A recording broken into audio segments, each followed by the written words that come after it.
Welcome to the new video of Movies Decoder. तो आज हम Prince of Persia movie explain करने वाले हैं जो कि रिलीज़ हुई थी 2010 में और जिसके प्रेजेंट्स हैं Walt Disney. So now with that said let's get started. Movie की शुरुआत होती है पर्शिया नाम के कंट्री से जो कि वेल डेवलप्ड और वेल सेटल्ड होती है। कहानी आगे बढ़ती है जहां पर्शिया का किंग अपने सर्वेंट के साथ बाज़ार में घूम रहा होता है। तभी किंग की नज़र एक लड़के पर पड़ती है जो कि एक मासूम बच्चे को बचा रहा होता है किंगडम के करप्ट सोल्जर्स से। उसकी चालाकी और ईमानदारी देखकर किंग उसे अडॉप्ट कर लेता है। उसके बाद से ही एक मामूली लड़का बन जाता है Prince of Persia. So basically king का नाम इस मूवी में रिवील नहीं किया है तो हम उसे किंग ही प्रोनाउंस करेंगे। So now the time is to introduce our characters. छोटे बच्चे का नाम होता है दास्तान। आगे कहानी में एक प्रिंसेस आती है, उसका नाम होता है तमीना।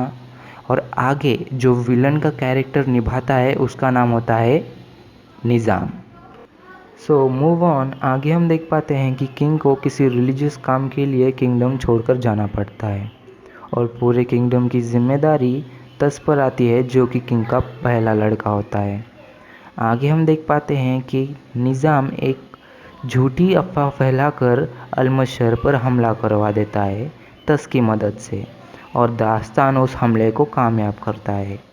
हमले के वक्त दास्तान को एक नाइफ मिलता है जो कि टाइम को कंट्रोल कर सकता है।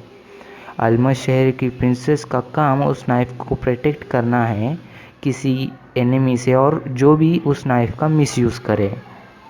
इन दी एंड मैं आपको नाइफ की शॉर्ट स्टोरी बताऊंगा जो कि इस मूवी के अराउंड घूमती है। अल्मज शहर जीत लिया जाता है और अल्मज शहर की सिटीजन्स की हिफाजत के लिए तमीना की शादी तस से करने का फैसला होता है। आगे हम व्यूवर्स देख पाते हैं अल्मज शहर जीतने की खुशी में पर्सिया में सेलिब्रेशन हो रहा होता है और इस सेलिब्रेशन में शामिल होने के लिए किंग वापस अपने किंगडम आते हैं। आगे हम व्यूवर्स देख पाते हैं कि किंग थोड़ा नाखुश है क्योंकि उसे अल्मज शहर पर हमला करना ही नहीं था। मूविंग ऑन, किंग सेलिब्रेशन में शामिल होते हैं। दास्तान किंग के लिए एक गिफ्ट लाता है जो कि एक प्रिस्ट के क्लोथ्स होते हैं जो कि दास्तान को तस ने दिए होते हैं किंग को देने के लिए। कुछ टाइम बाद लिबास जलने लगता है और किंग जलकर मर जाते हैं। क्योंकि ये लिबास दास्तान ने दिया था तो इन सब का इल्ज़ाम दास्तान पर आता है और इसीलिए दास्तान को भागना पड़ता है वहाँ से। दास्तान और तमीमा किंगडम से भागने में कामयाब होते हैं और वो एक किसी रेगिस्तान में जाकर पहुँच जाते हैं। उस रेगिस्तानी इलाके पर वहाँ नाइफ पाने के लिए तमीना दास्तान पर हमला कर देती है। उस हमले के दौरान नाइफ पर लगा हुआ डायमंड दास्तान प्रेस कर देता है और वो पास्ट में चला जाता है और उसी दौरान दास्तान को नाइफ की पावर समझ में आती है। अब दास्तान पर इनाम रखता है उसे पकड़ने के लिए। सीन शिफ्ट होता है तमीना और दास्तान पर। दास्तान अब किंग के फ्यूनरल में जा रहा होता है अपने चाचा यानी निज़ाम को बताने कि वो बेगुनाह है। ट्रैवलिंग जर्नी के दौरान दास्तान को पता चलता है कि नाइफ की पावर उसमें रखी गई सैंड से है और नाइफ की पावर को यूज़ करने के लिए स्पेसिफिक सैंड चाहिए होगी।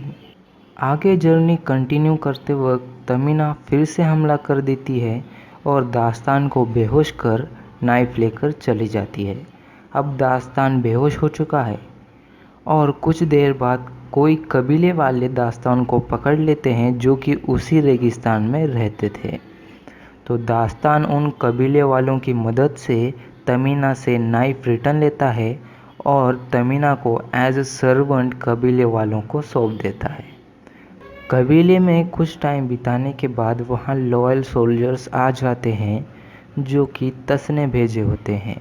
वो देख दास्तान तमीना को लेकर फ्यूनरल की ओर निकल पड़ता है और वो फ्यूनरल पर पहुंच जाते हैं। दास्तान निज़ाम से मिलता है और दास्तान को समझ आता है कि किंग के लिबास में पॉइज़न निज़ाम ने डाला होता है। ना कि तस ने। वो वहाँ से अपनी जान बचाकर तमीना के पास आ जाता है। सीन शिफ्ट होता है निज़ाम पर, जहाँ की वो एक मिस्टीरियस जगह पर होता है और वहाँ वो दास्तान को ढूंढकर मारने का असाइनमेंट देता है एक ऑर्गेनाइजेशन को, जिसका नाम असैसिन्स होता है। मूविंग ऑन, आगे हमें नाइफ की स्टोरी बताई जाती है। मैं आपको लॉन्ग स्टोरी इन शॉर्ट बताऊंगा। तो काफ़ी साल पहले जब गॉड्स ने अर्थ पर हैवानियत देखी, तब गॉड्स ने एक जाइंट टोर्नेडो भेजा ह्यूमैनिटी को डिस्ट्रॉय करने के लिए। फिर एक छोटी बच्ची ने लास्ट चांस देने के लिए गॉड को प्रे किया। गॉड ने उस छोटी बच्ची की बात सुनते हुए टोर्नेडो को एक टाइम क्लॉक के अंदर बंद कर दिया। And that's all. Moving on, so basically इस मूवी में बताया गया है कि अगर टाइम क्लॉक ब्रेक हो गई तो अंदर बंद किया हुआ टोर्नेडो वापस फिर से अर्थ पे आ जाएगा और फिर से ह्यूमैनिटी खतरे में पड़ सकती है। तो अब इन सब को रोकने के लिए नाइफ को एक होली टेम्पल में रखना होगा, जिस वजह से कभी भी टाइम क्लॉक ब्रेक नहीं होगी और टोर्नेडो बाहर नहीं आएगा। आगे हम व्यूअर्स देख पाते हैं कि दास्तान और तमीना टेम्पल के लिए निकल पड़ते हैं। इसी बीच कबीले वाले उन्हें फिर से पकड़ लेते हैं और अब कबीले वाले दास्तान का साथ देते हैं, क्योंकि टेम्पल में गोल्ड होता है और उन्हें वो चाहिए होता है। मूविंग ऑन, असैसियंस दास्तान से पहले टेम्पल पहुंचकर टेम्पल को डिस्ट्रॉय कर देते हैं और जब वहां लॉयल सोल्जर्स आते हैं तभी असैसियंस और उनमें लड़ाई शुरू हो जाती है और असैसियंस दास्तान से नाइफ लेकर चले जाते हैं। आगे हम व्यूअर्स देख पाते हैं कि दास्तान नाइफ लेने के लिए अल्मस शहर आ जाता है और नाइफ को पा भी लेता है, लेकिन निज़ाम फिर से नाइफ लेकर चला जाता है और तस, जो कि अल्मस शहर में ही होता है, टाइम क्लॉक को ढूंढने के लिए निज़ाम उसे मार देता है। सीन शिफ्ट होता है टाइम क्लॉक पर, जहां निज़ाम नाइफ लेकर आता है। उसके पीछे दास्तान आता है। निज़ाम और दास्तान में लड़ाई हो जाती है और इसी लड़ाई के दौरान तमीना मारी जाती है। नाइफ को निज़ाम टाइम क्लॉक में क्रैश कर देता है और अब दास्तान निज़ाम को दूर फेंक कर नाइफ पे लगा हुआ डायमंड प्रेस करता है और टाइम में पीछे आ जाता है, जहां अलमत को जीतने की जंग लड़ी जा रही होती है। टाइम में पीछे आने के बाद सब कुछ नॉर्मल हो चुका है। जो लोग स्टोरी में मर चुके थे वो वापस जिंदा थे। दास्तान सबके सामने निज़ाम की सच्चाई बयान करता है और उसे मार दिया जाता है। सो स्टोरी यहाँ एंड हो जाती है। अब आप सब लोग कंफ्यूज होंगे कि निज़ाम उस नाइफ और टाइम क्लॉक से करने वाला क्या होता है। तो मैं आपको बता दूं कि नाइफ में जो सैंड पड़ती है वो सैंड कुछ स्पेसिफिक टाइम ही पीछे जा सकती है पास्ट में।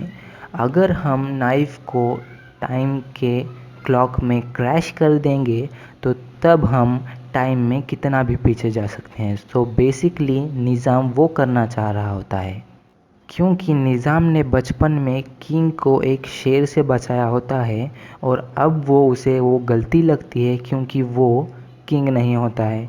इसीलिए निज़ाम टाइम में पीछे जाकर उस वाक़ये को दोहराना नहीं चाहता। इसीलिए वो टाइम में पीछे जाकर किंग को उस शेर से बचाएगा नहीं और इस वजह से आगे किंग पर्शिया का किंग बनेगा ही नहीं। तो बेसिकली एक ही चॉइस आएगी कि निज़ाम को ही किंग बनाना पड़ेगा। So now you like the video, do subscribe, share, comment and don't forget to hit the bell icon.